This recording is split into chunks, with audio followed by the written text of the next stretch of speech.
Takže čaute, dneska vám chcem ukázať niečo ohľadne môjho fotobatohu značky Vanguard. Všetko, čo sa do neho zmestí a aké funkcie má tento batoh. Čím by sme začali je asi prvá strana tohto fotobatohu. Nachádza sa na nej rôzne miesta. Jedno miesto tvorí aj miesto pre váš statív. Je tu vrecuško, do ktorého sa vloží vlastne celý statív. Uchytí sa suchým zipsom. Takisto zo spodnej časti aj z vrchnej. Je to jednoduché uchytenie, môžete si nastaviť veľkosť tak, aby vám nevypadol. Pokiaľ statív nevlastníte, jednoducho sa vráti naspäť. Vrecuško uzamkne sa na zips normálny a zbytočne ho nezavadza. Ďalej, kde by sme mohli prejsť, je vrchná časť tohto ruksaku. Je zložená z dvoch uchytiek, jednoduché zapínanie z každej strany. Takisto tu máme aj zips pre bezpečnosť, aby vám nevypadli veci odtiaľ. Nachádza sa tu miesto pre vaše osobné veci, či už to je telefón alebo nejaká drobnosť. Môžeme napríklad ukázať, čo sa tam všetko zmestí. Napríklad sa tam zmestí aj obyčajná čokoláda alebo telefón. Vidíme, je tu dostatočne veľké miesto. Či môžete využiť toto miesto, či už na nejaký menší fotoaparát alebo ďalšiu techniku, je to na vás.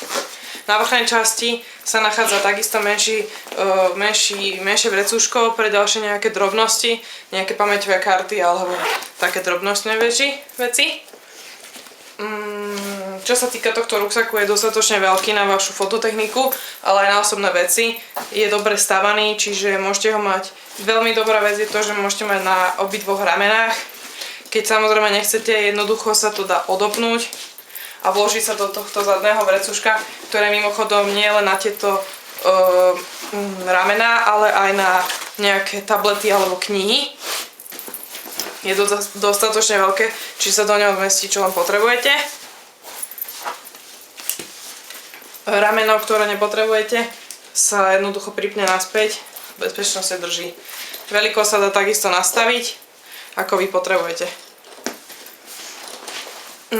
Teraz by sme mohli ukázať vnútro tohto ruksaku, čo sa v ňom skrýva, čo sa do neho dá dať. Ako si môžeme všimnúť, je tu prvá strana tohto fotobatohu. Veľmi dobrá vec je to, že sa dá otvárať z každej strany, takisto z tejto aj z tejto. Takže my sme si otvorili túto prvú. Tu si môžeme hneď povšimnúť, že máme dve vrecuška, v ktorých ja nosím dátové káble. Jednoducho sa to dá vložiť, keďže priestor v tomto fotobatohu sa dá usporiadať ľubovoľne, tak ako potrebujete. Napríklad tu mám blesk, nejaké takisto tiež káble, nabíjačky. Mám tu dva objektívy, setový objektív 1855 a takisto aj teleobjektív 7300. Mám tu Nikon D3000 uložený. A ako môžeme vidieť, tieto miesta sa dajú ľubovoľne zväčšiť aj zmenšiť. Máme na to svoje suché zipsy, ktoré sa dajú ľubovoľne uložiť tak, ako potrebujeme.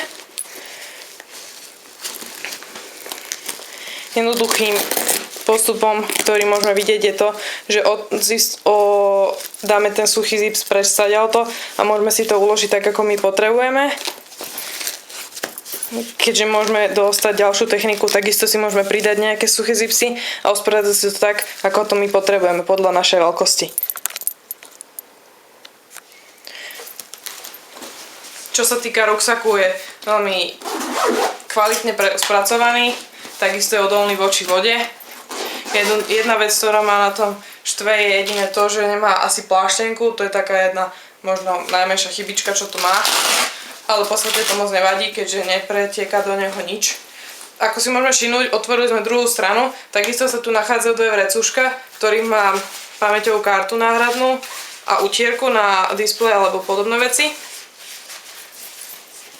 Tu si môžeme takisto všimnúť, je tu takisto na suchý zips, ja to mám uchytené pre istotu, aby mi nevypadlo z druhej strany veci, ktoré tam mám, keďže túto stranu moc neotváram. Jediné, čo sem dávam, je druhý fotoaparát, ktorý keď potrebujem do zálohy, si ho sem vložím. Jednoducho sa to zazipsuje. Pútkom, ktorým som už ukazovala, sa pripne o vrchnú časť ruksaku. Ako vidíme, fotobatoh je dostatočne bezpečný čiže sa ďalej nemôžete nič vytratiť.